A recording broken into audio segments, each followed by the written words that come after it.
Hello everyone and welcome back. Today I'm running through all the mods I've done to my 2003 KLR650. Everything from comfort tweaks to suspension upgrades.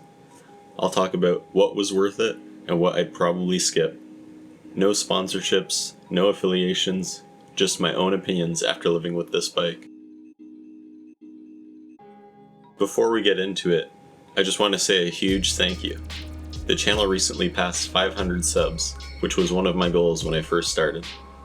I really appreciate everyone who takes the time to watch and leave a comment. It's awesome to share my bikes and adventures with the dual sport and ADV community on YouTube. And seeing this much interest in my favorite hobby is honestly super motivating. Alright, let's get into it. Here's my 2003 KLR650. I've owned it for a few years now, and during that time I've spent countless hours on forums, wrenching, and experimenting with mods to make it into my version of a poor man's rally bike. I wanted something a little rowdy and fun, a bike that could rip on open trails and still handle the technical stuff, while also carrying gear for camping trips and being comfy on 300 plus kilometer rides. Basically, I wanted it to do everything. Well, everything a KLR can do anyway. The first thing I did was give it a paint job. The original green plastics were super faded, so I hit them with the closest green spray I could find. Shockingly, it's held up for 3 years now. It's far from perfect up close, but it looks great from a distance. I swapped the stock fender for a smaller white one. The original caught too much wind on the highway, and this one makes the bike feel way more stable at speed. Yeah, it throws a bit more mud in my face, but honestly it's not as bad as you'd think. The fairing and windshield setup has been a bit of a saga. I tried a custom windshield, but didn't like the buffeting. I built a full custom fairing which worked great, until I kept snapping the support frame from vibrations and big hits. Right now, I've settled on a small windshield I made, paired with the Weed Whacker fairing mod. Everything's been swapped to LEDs, even the dash lights.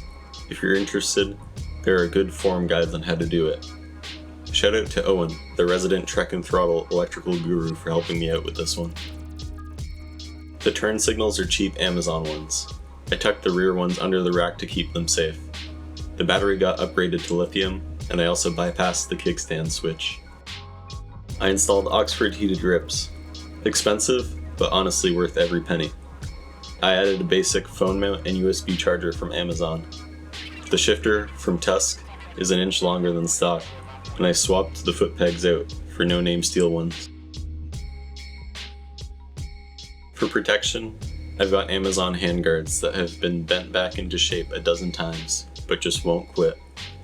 The skid plate is from Ricochet Off-Road, while the crash bars and side racks are from Dirt Racks. These are seriously tough, lifetime warranty included. I even cracked one crash bar and they replaced it, no questions asked. I can't recommend them enough. Power mods on a KLR is kind of a joke, but I did do a few things. I added an Eagle mic mixture screw and KLX needle, pulled the snorkel, and put on a Lex exhaust. The build quality on the exhaust isn't the best, but their customer service has been solid.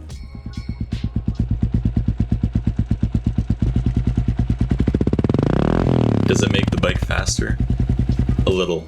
Mostly it just feels snappier and more responsive, and it coasts nicer when you roll off the throttle, which I actually really like. For suspension, I went budget. Progressive fork springs with a slightly longer spacer, and a Racetech 7.1 spring in the stock shock. I've got a separate video on the install if you're curious. This made a huge difference. The bike feels way more planted, whether I'm riding hard, carrying camping gear, or even riding 2-up. I can actually hit jumps without bottoming out. The rear is a bit bouncy, but compared to stock, it's night and day. On the road, it corners and brakes way better too. Suspension upgrades are hands down worth it, even if you're on a budget. I'll probably do a full review video on this setup soon. So yeah, that's where the KLR sits today. I've got it pretty dialed for my style of riding, but who knows, I'll probably keep tinkering with it. Let me know in the comments what mods you've done to your KLR that were worth it. And now for the news I mentioned earlier. I picked up a new bike. It's different from anything I've owned before, but it definitely fits my style. I can't wait to start taking it on trips and sharing the adventures with you. Stay tuned for the unveiling and some new videos on it soon. Thanks for watching. If you enjoyed dual sport and ADV content, consider subscribing for more. See you next time.